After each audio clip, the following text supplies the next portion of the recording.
اچھا ایک دفعہ تو یہ ہوتا ہے کہ بھئی ہمیں کوئی سورہ یاد ہے، حفظ ہے، ہم نے سونے سے پہلے پڑھ لیا۔ آیت اللہ العظمیٰ بہجت بہت زیادہ اصرار کرتے تھے، بہت زیادہ اصرار کس پر؟ معوذتین سونے سے پہلے ضرور پڑھے، معوذتین، قل اعوذ برب الفلق، قل اعوذ برب الناس، بہت زیادہ اصرار۔ یعنی میں ایک کلپ دیکھ رہا تھا جس میں جو ان کی ویڈیوز بنی ہیں ان میں شاید 10-15 مرتبہ انہوں نے لوگوں کسی نے پوچھا میرا یہ معاملہ ہے، معوذتین پڑھو، جتنا پڑھ سکتے ہو معوذتین پڑھو، رات کو سونے سے پہلے تو کنفرم۔ تو مثلا ایک دفعہ ہوتا ہے انسان کو کوئی سورہ حفظ ہوتی ہے، وہ حفظ سے پڑھتا ہے اور وہ مثلا سونے سے پہلے پڑھے گا، ہاں بسم اللہ، بہت اچھا کام ہے، بالکل کرنا چاہیے۔ کسی کو عادت ہوتی ہے مثلا جب وہ نکلنے لگتا ہے گھر سے آیت الکرسی پڑھتا ہے، گاڑی میں بیٹھے جیسے ہی سفر شروع کیا آیت الکرسی پڑھ لو۔ قرآن کریم کی کچھ چیزیں ایسے معجزات ہیں، ہمیں معلوم ہے۔ آپ کبھی بھی سفر کر رہے ہو، کبھی بھی سفر کر رہے ہو، چھوٹا سا بھی سفر کریں نا، عادت بنا لیں اپنی، 11 مرتبہ قل هو اللہ پڑھنی ہے، 11 مرتبہ قل هو اللہ پڑھنی ہے۔ روزانہ صبح فجر کے بعد 11 مرتبہ قل هو اللہ پڑھنے پر مولا امیر المومنین کی روایت موجود ہے ہمارے پاس۔ اور سفر کے لیے ہمیشہ شروع کرنے پر 11 مرتبہ قل هو اللہ پڑھنا انتہائی مفید ہے۔ آپ کے سفر کی وہ سلامتی ہے کہ جو کوئی انشورنس آپ کو نہیں دلوا سکتی ہے۔ آیت الکرسی 11 مرتبہ قل هو اللہ، یہ اس طرح کی بات۔ اچھا اور کوئی آیت کریمہ ہے؟ بہت ساری آیت کریمہ ہیں، لا الہ الا انت سبحانک انی کنت من الظالمین۔ اچھا کوئی ہم سے پوچھتا ہے کون سا ذکر کریں؟ سب سے اچھا ذکر وہ ہے جس کو کر کے آپ کے دل پہ اثر پڑے، سب سے اچھا ذکر وہ ہے۔ بعض اوقات انسان ہوتا ہے ایک آیت کریمہ اس کو اتنی اچھی لگنے لگتی ہے، اس کا بار بار پڑھنے پہ اس کا اثر ہوتا ہے، آپ اسی آیت کا انتخاب کر لو، کوئی مسئلہ نہیں، صحیح۔ بس ایک تو یہ چیزیں ہوتی ہیں کہ ایک انسان نے اپنی زندگی کے لیے پوائنٹرز لگائے ہوئے ہیں، جب بھی سفر شروع کروں گا یہ سورہ پڑھوں گا، جب بھی وہاں جاؤں گا میں یہ کام کروں گا، دن کی ابتدا پر وہ سورہ پڑھوں گا، رات کو سونے سے پہلے یہ سورہ پڑھوں گا۔ یہ بہت اچھی چیز ہے، یہ بہت اچھا ہے، لیکن قرآن کریم سے جو صحیح آپ کا استفادہ ہونا چاہیے وہ کیا ہونا چاہیے؟ وہ یہ ہونا چاہیے تھوڑا سا وقت نکال کر پڑھو، اس میں ہے کیا، سمجھنے کی کوشش کرو۔ یہ سب سے اہم ہے، سب سے اہم ہے کہ آپ قرآن کریم سے پڑھنے اور سمجھنے کی کوشش کریں۔ اچھا اب اس کے لیے کتنا وقت دیں بھائی آپ کے اپنے اوپر ہے۔ اس کے لیے وہ ہم کہتے ہیں کہ بھائی کم سے کم ایک صفحہ تو دو، مثلا 10 آیتیں دو، لیکن سوچنے سمجھنے پہ وقت لگائیں آپ۔ کیوں؟ ممکن ہے کوئی یہ کہے مولانا یہ ہمارے لیے کیوں اہم ہے؟ آپ لوگ مولوی لوگ ہیں، آپ لوگ ممبر پہ بیٹھتے ہیں، آپ لوگ جائیں قرآن کریم کو سمجھنے کی کوشش کریں، ہمیں آ کے بتا دیا کریں۔ بھائی ہمارے پاس آیت کریمہ ہے، خداوند متعال نے فرمایا ہے یہ قرآن کریم پر غور و فکر کیوں نہیں کرتے؟ کیا ان کے دلوں پہ تالے پڑے ہوئے؟ آیت ہے۔ اچھا اس آیت میں لکھا ہے یہ آیت مولویوں کے لیے نہیں بھائی، سب کے لیے۔ اب آپ مجھے بتاؤ 10 بستہ میں آپ سے پوچھ رہا ہوں، آپ چاہتے ہو آپ کے دل پہ تالے پڑے ہوئے نظر آئیں اللہ کو؟ دل پہ تالے پڑنے کا مطلب کیا ہے؟ اس میں داخلہ بند ہے۔ کیا مطلب؟ اس میں اللہ کا نور داخل نہیں ہوگا، اس میں رہنمائی نہیں آئے گی، یہ واقعات سے عبرت نہیں لے گا، یہ آیتوں سے اثر نہیں لے گا، اس کے دل پہ تالا لگ گیا ہے۔ آپ نہیں ہیں ایسے الحمدللہ رب العالمین، جو آپ یہاں بیٹھے ہیں اس کا مطلب کیا ہے؟ دلوں کے اوپر تالے نہیں ہیں الحمدللہ۔ قرآن کریم نے دل کے معاملے میں بہت کچھ فرمایا ہے، آپ کو پتہ ہی ہے، مثلا کہیں پہ لکھا ہے یہ دل سخت ہو جاتے ہیں، کہیں پہ لکھا ہے ان دلوں پہ مہریں لگ جاتی ہیں، کہیں پہ لکھا ہے ان دلوں پہ تالے پڑ جاتے ہیں۔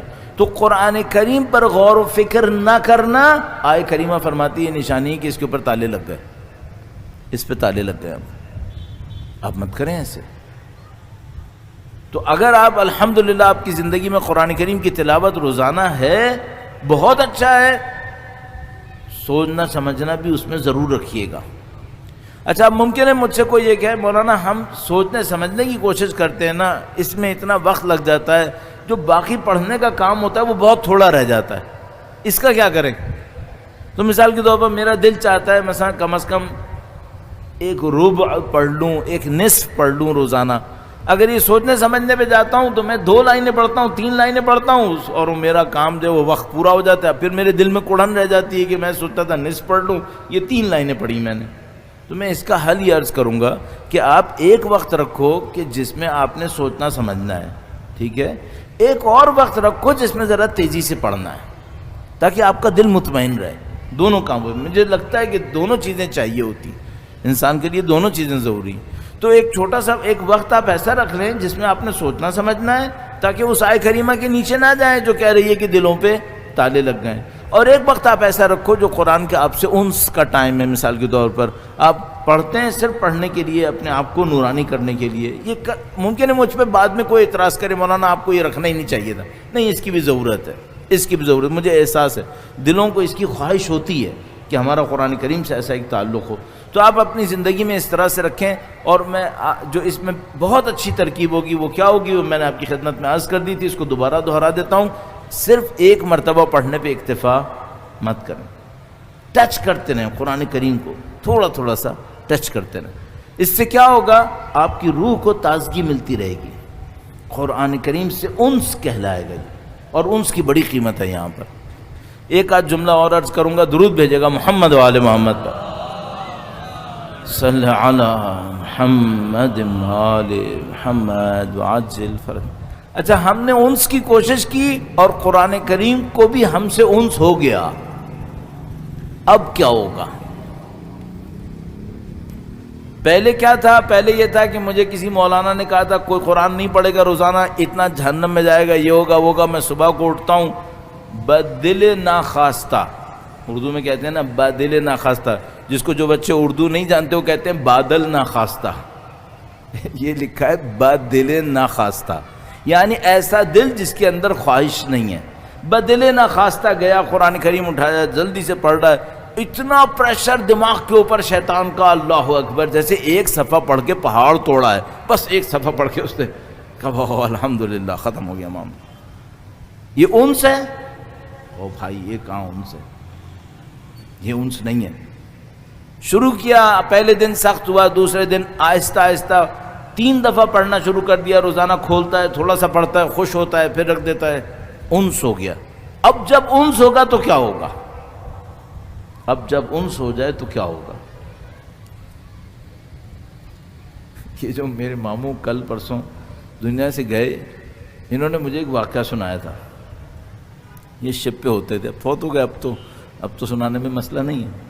یہ شپ پہ ہوتے تھے، اور یہ ہم بچپن سے دیکھتے تھے، لمبی لمبی عبادتیں کرتے تھے، لمبی لمبی، رات بھر، اور شپ پہ ہونے کی وجہ سے ان کے بعد ٹائم بہت زیادہ ہوتا تھا، تو یہ مشہور تھے کہ بھائی یہ بہت لمبی لمبی عبادتیں کرتا ہے۔ جب ایران کا انقلاب آیا، اس زمانے میں بھی شپ پر تھے، تو اتنا یہ عبادتیں کرتے تھے کہ لوگ ان کو خمینی کہتے تھے کہ یہ ہماری شپ کا خمینی ہے۔ تو یہ مشہور تھا کہ بھائی ان کے پاس جو ہے نا، اچھا مذاق بہت زیادہ کرتے تھے، ہم لوگ بہت خوش ہوتے تھے ان سے، مجھے اس وجہ سے میرا اندر تھوڑا سا وہ بھی ہے، ہم نے بچپن میں بڑی اچھی یادیں رکھی۔ آپ کہیں گے یہ کیا کر رہا ہے، خیر معذرت چاہتا ہوں۔ تو وہ ایک دفعہ کیا ہوا کہ اسی طرح شپ پر تھے، کسی بندے کے کڈنی میں کوئی پتھر آ گیا۔ شپ کا جو میڈیکل ایڈوائزر، ڈاکٹر وغیرہ جو کچھ بھی تھا، اس نے کہا کہ بھائی یہ اس کا اسٹون اتنا ہے کہ یہ ایسے نہیں نکلے گا، اور کہنے لگا مجھے چانس کم لگ رہا ہے کہ یہ بچے گا، چونکہ ابھی ہم ساحل سے بہت دور ہیں، میرے پاس جو کچھ تھا میں نے استعمال کر لیا، اس کے بچنے کا چانس مجھے لگ نہیں رہا ہے، یہ جائے گا۔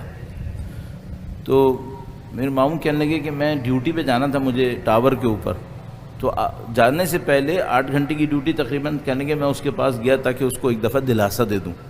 تو کہنے لگا وہ بہت تڑپ رہا تھا بیچارہ، بندہ خدا اتنا تڑپ رہا تھا، اور وہ جو میڈیکل ایڈوائزر تھا وہ کہہ رہا تھا بیٹھ کے گیا یہ۔